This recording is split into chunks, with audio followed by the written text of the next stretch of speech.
Hello students, आप सभी का स्वागत है हमारे नए क्लास में।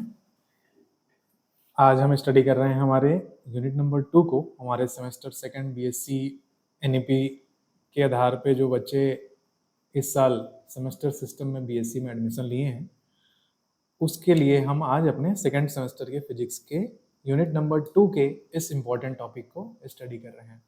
एग्जाम के लिए बहुत प्रोबेबल है ये। यूनिट नंबर 2 हमारा 3 टॉपिक से मिलकर बना हुआ है। एक है हमारा पोटेंशियल, एक है हमारा डाइलेक्ट्रिक्स और एक है हमारा वेरिएबल करंट्स, जिसमें हम LCR circuits, LR circuits, CR circuits में करंट का डीके और राइज वो सब पढ़ेंगे। तो फिलहाल आज हम अपने पोटेंशियल वाले चैप्टर में जो इम्पोर्टेंट हमारा टॉपिक है, या बहुत ज़्यादा जो परीक्षा में बार बार पूछा जाता है इस तरह का के एग्जाम्स में, उसको लेते हुए हम अपने पैरेलल प्लेट कैपेसिटर को स्टडी करेंगे। ठीक, समांतर प्लेट संधारित्र। यहाँ पे आपको एक डायग्राम शो हो रहा होगा।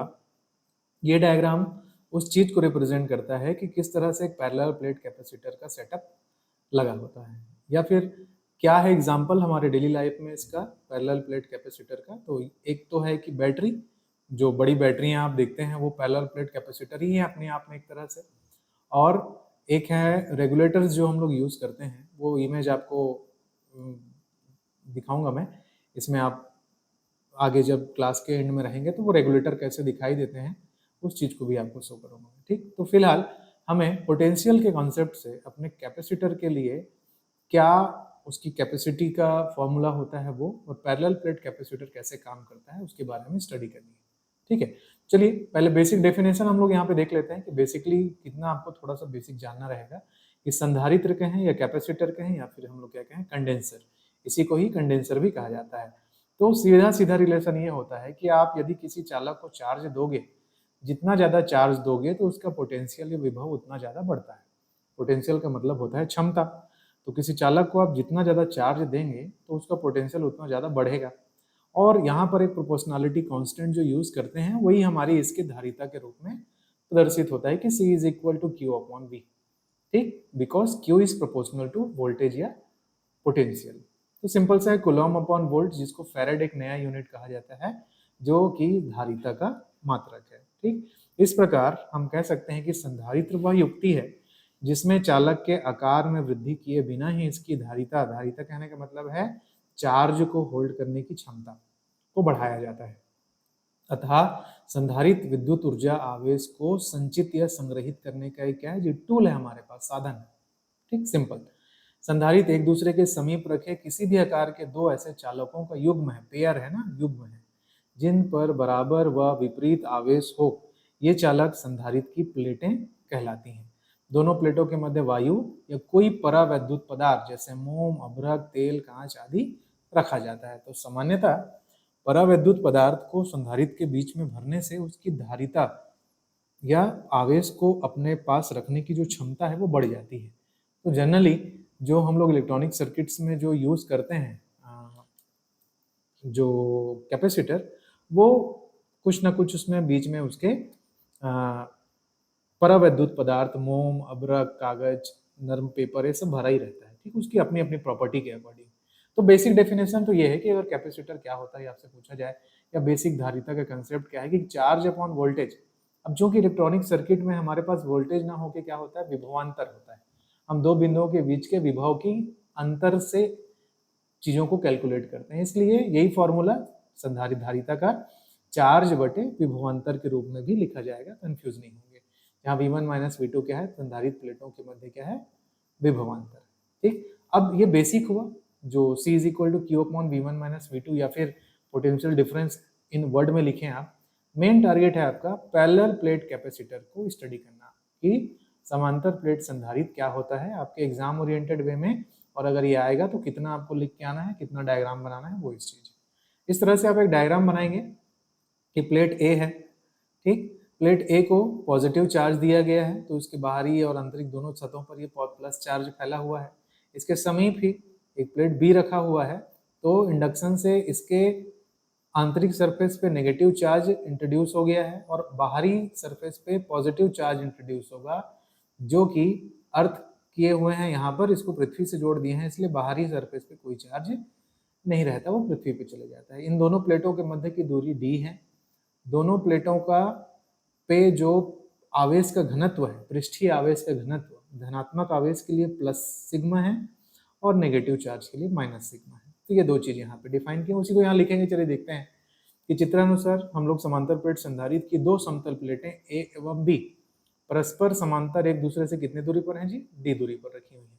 दोनों प्लेटों के मध्य वायु अथवा कोई अन्य पराविद्युत माध्यम के भरा रहता है। अब हम बाद में देखेंगे कि कौन सा मीडियम हम लोग इसके बीच में यूज कर रहे हैं, उसके आधार पे उस कांस्टेंट की वैल्यू बदलेगी। तो प्लेटों को क्रमानुसार ए को आवेशित कर बी को पृथ्वी से जोड़ दिया जाता है, चित्र में स्पष्ट है। दोनों प्लेटों पर पृष्ठीय आवेश घनत्व कितना है? सिग्मा है, प्लस के लिए प्लस है, नेगेटिव चार्ज के लिए नेगेटिव। अब प्लेट ए को पॉजिटिव चार्ज देने पर विद्युत प्रेरण के कारण प्लेट बी के आंतरिक पृष्ठ पर ऋणावेश तथा बाह्य पृष्ठ पर धनावेश उत्पन्न हो जाता है। चित्र में दिख रहा है ये चीज। आप डायग्राम को अगर याद रखेंगे तो ये चीज याद करना नहीं पड़ेगा। कई बच्चे इस थ्योरी को याद करते हैं, वो नहीं करना है। डायग्राम को आपने समझ लिया है तो अपने शब्दों में आप इसको आसानी से लिख सकते हैं। ठीक, तो भाई ऋणावेश तथा बाह्य पृष्ठ पर धनावेश उत्पन्न हो जाता है। चूंकि प्लेट बी का संपर्क पृथ्वी से है, इस कारण बाह्य पृष्ठ का आवेश पृथ्वी पर चला जाता है। ये डायग्राम में जो शो किया ये वाला। ओके, प्लेटों के बीच प्रत्येक स्थान पर किनारों को छोड़कर विद्युत क्षेत्र क्या होगा जी? एक समान होगा, क्योंकि किनारों पर बल रेखाएं थोड़ी सी बेंड होंगी, इस तरह से, इस तरह से, इस तरह से। इसलिए यहाँ पे विद्युत क्षेत्र की जो तीव्रता है थोड़ी अलग होगी, लेकिन प्लेट के बीच अंदर वाले भाग में सीधी सीधी बल रेखाएं निकल रही हैं, तो सभी जगहों पर विद्युत क्षेत्र का जो मान है एक समान होगा, वह उसने ऐसा कहा है। अब यहाँ पे बात आते हैं आपके प्रीवियस कंसेप्ट की, प्रीवियस स्टडी की। यूनिट नंबर 1 में गॉस के प्रमेय के एप्लीकेशंस में हम लोगों ने एक समतल चालक प्लेट के लिए विद्युत क्षेत्र का मान कितना होता है ये निकाला है, उसका उपयोग यहाँ पे कर रहे हैं। ठीक, कि गॉस के प्रमेय के अनुप्रयोग में हमने पढ़ा है कि एक चालक प्लेट के लिए विद्युत क्षेत्र की तीव्रता कितनी होती है। देखिए, किसी आवेशित समतल चादर के समीप, ये वाला अगर आप वीडियो आप जाके जरूर देखें, यूनिट नंबर 1 से अपलोड किया हुआ है हमने, और वहाँ पे अपने कंसेप्ट को बिल्टअप करिए। वो भी इंपॉर्टेंट है एग्जाम के लिए। फर्स्ट यूनिट से रिलेटेड अगर क्वेश्चन होगा तो वहाँ पे वो आ सकता है।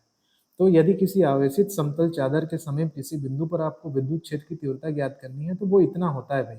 ये रिमेंबर करके चलना है आपको कि सिग्मा अपॉन 2 एप्सिलॉन नॉट के। ठीक, ये यूनिट नंबर 1 के कंसेप्ट से होके आ रहा है। अब इस प्रकार हम प्लेट ए और प्लेट बी दोनों के लिए इस फॉर्मूले को अप्लाई करेंगे भाई। तो बिंदु पी पर, मतलब ये बिंदु पॉइंट पी यहाँ पे बीच में हम लोग डिफाइन किए हैं ये वाला, तो प्लेट ए की वजह से और प्लेट बी की वजह से क्या इलेक्ट्रिक फील्ड यहाँ पे बन रहा है वो अपन निकालेंगे किसी आवेशित चालक के समीप किसी बिंदु पर। मतलब कौन सा बिंदु? Point P.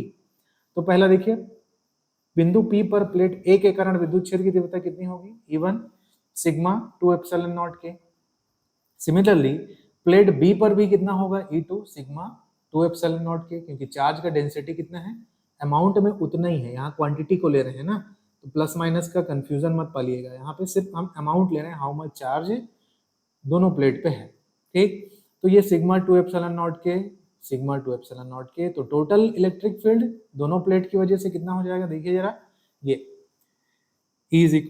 Is equal to E1 plus E2, दोनों को पुट आउट कर देंगे तो इलेक्ट्रिक फील्ड जो जनरेट हो रहा है वो सिग्मा अपॉन एप्सिलॉन नॉट के। अब ये समीकरण आप याद रखिएगा, ये एक समीकरण हमको मिल गया।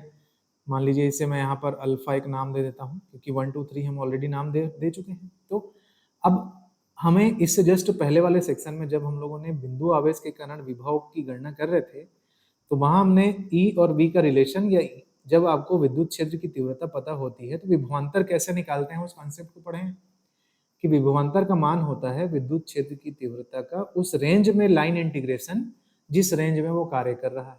तो हमारे पास, जैसे इससे पहले कंसेप्ट में 0 से इन्फिनिटी लेते थे, यहाँ पर हमारे सिचुएशन में क्या है केस, जरा देखिए, इसके बीच की जो एरिया है वहीं पे विद्युत क्षेत्र काम कर रहे हैं इस डायग्राम पे, और उसका फैलाव क्या है जी? 0 से लेके इस लेंथ तक, और इसका लेंथ कितना है? d है। तो लिमिट हम लोगों ने अपने इंटीग्रेशन में क्या लिया हुआ है यहाँ पे देखिए कि पोटेंशियल, दोनों प्लेट के बीच potential VA minus VB is equal to line integral of electric field, तो 0 से d E dx, x axis के अकॉर्डिंग। अब ये 0 से d E बाहर dx है, तो E d हो गया कैलकुलेट करने के बाद, क्योंकि कांस्टेंट ही आना है। यहाँ से देख लीजिए, इसमें कोई भी वेरिएबल फंक्शन नहीं है, आप E की वैल्यू पुट करोगे यहाँ पर तो सिग्मा, एप्सिलॉन नॉट और के, ये तीनों चीज क्या चीज है जी? कांस्टेंट है। इंटीग्रेशन से बाहर जाएगा और dx का इंटीग्रेशन x, लिमिट लगाएंगे अपर लिमिट और लोअर लिमिट, तो सिर्फ d मिलने वाला है। तो finally with the help of equation alpha you get va minus vb is equal to sigma d upon epsilon not k is, ये क्या है हमारा इक्वेशन नंबर 3। यहाँ से आपने क्या निकाला? Potential difference. अब सिंपल बेसिक डेफिनेशन हम लोग ये जानते हैं कि संधारित्र की जो धारिता होती है वो आवेश बटे विभवांतर होती है। विभवांतर आपने समीकरण 3 के आधार पर निकाल लिया है। तो धारिता इज इक्वल टू आवेश बटे विभवांतर मतलब Q बटे एप्सिलॉन d एप्सिलॉन नॉट के। यही इक्वेशन नंबर 3 को हमने यहाँ पुट कर दिया, ये देखिए यहाँ पर। अब चूंकि Q क्या होता है जी? Q सिग्मा ए होगा, पृष्ठीय आवेश घनत्व। यूनिट नंबर 1 से पढ़ते आ रहे हैं हम लोग इसको। 3 प्रकार के आवेश घनत्व पढ़े हैं, आयतन आवेश घनत्व, पृष्ठीय आवेश घनत्व, रेखीय आवेश घनत्व। तो सिग्मा क्या होता है? Charge upon area. ठीक, कंफ्यूज नहीं होंगे इस चीज को, कई बार हम पढ़ चुके हैं ना कि पृष्ठीय आवेश घनत्व का मान होता है sigma is equal to q upon A, ऐसा उसी से निकला है ये, है ना? तो कंफ्यूज मत होइएगा।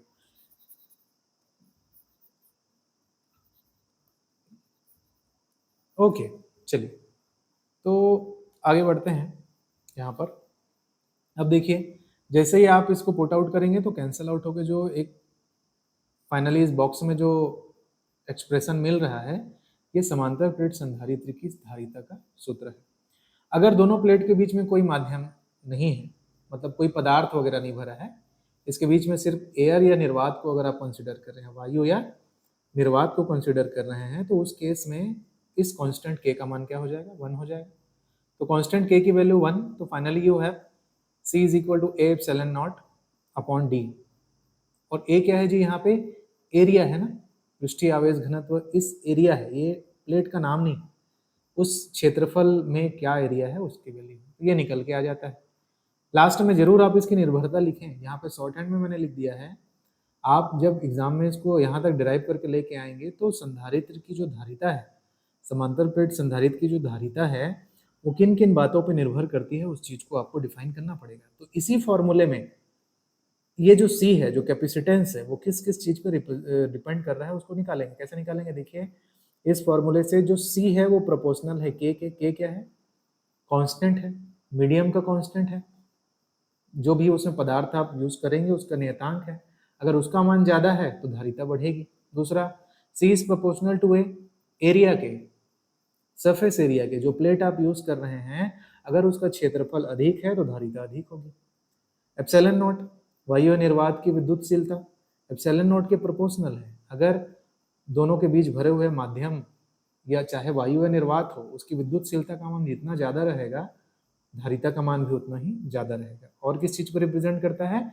डिस्टेंस पे। डिस्टेंस के इनवर्सली प्रोपोर्शनल है, मतलब दोनों प्लेटों के बीच का डिस्टेंस यदि कम है तो धारिता ज्यादा रहेगी, अगर दोनों प्लेटों के बीच का डिस्टेंस ज्यादा है तो धारिता कम होगी। तो ये एक प्रॉपर्टी है। इसी लास्ट इस जो रिजल्ट कंक्लूजन निकला है कि भाई जो धारिता है दोनों प्लेटों के मध्य दूरी के इनवर्सली प्रोपोर्शनल है।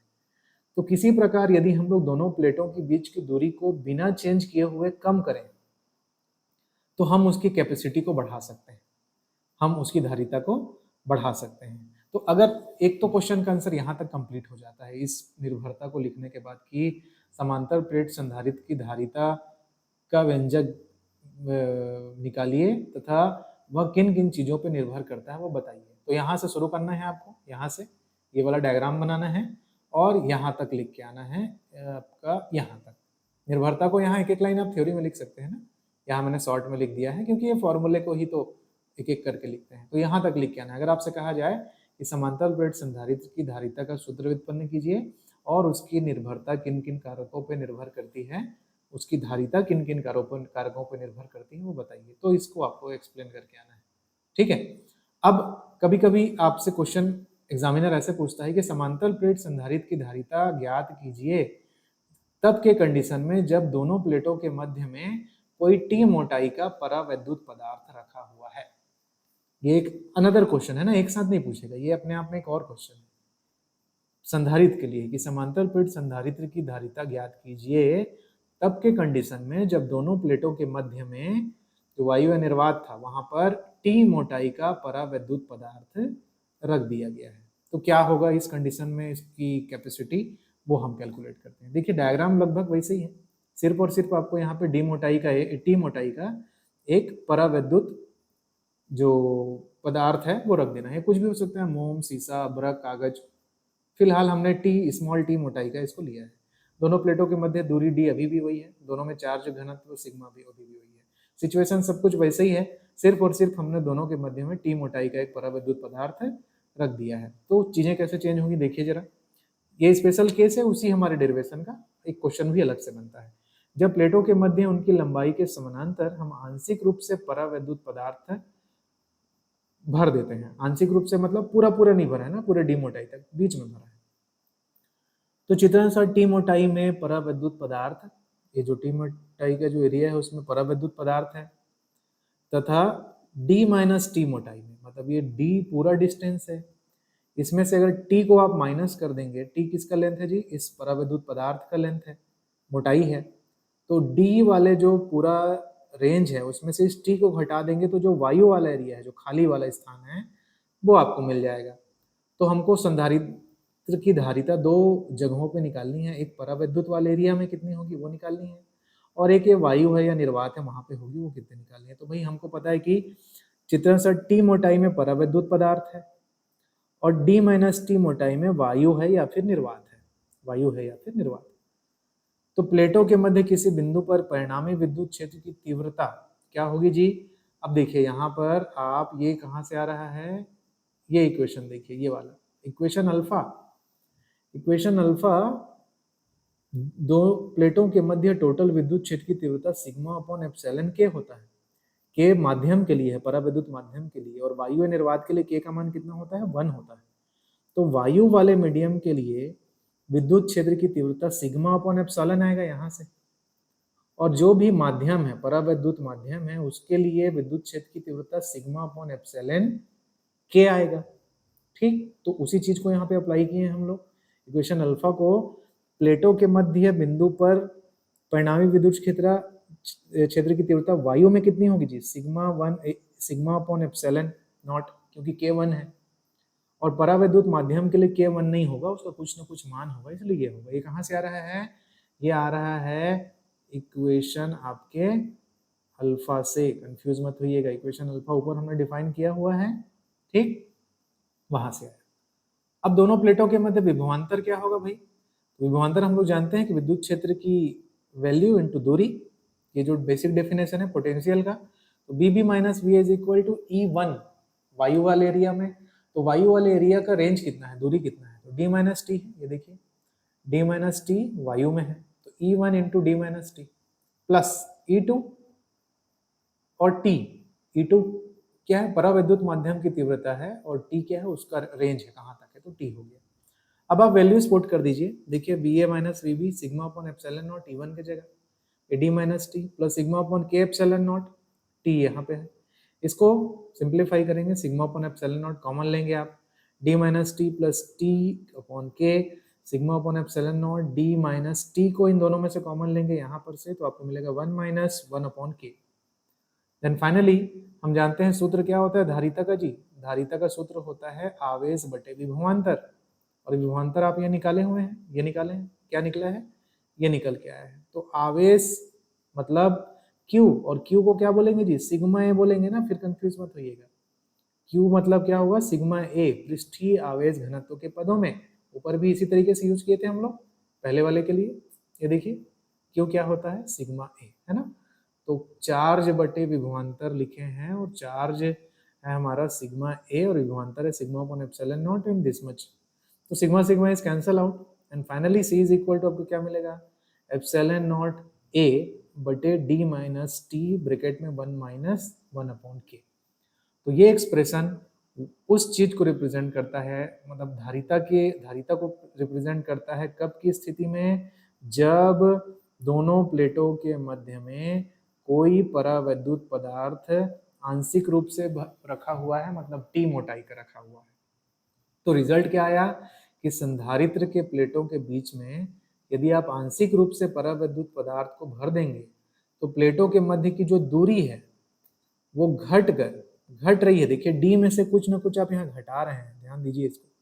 और ये सबसे जो चौथा मैंने डिस्कस किया था आपसे कि जो धारिता है वो डिस्टेंस के इनवर्स प्रोपोर्शनल है, जब हम निर्भरता यहाँ देख रहे थे। यहाँ पे देखिए मैंने यहाँ भी गोल घेरा लगाया है, मैं बोला कि ये बहुत इंपॉर्टेंट रिजल्ट है कि किसी तरह से यदि हम लोग दोनों संधारित्र के मध्य की दूरी को कम कर दें बिना उसके आकार विकार में परिवर्तन किए, तो हम धारिता बढ़ा सकते हैं।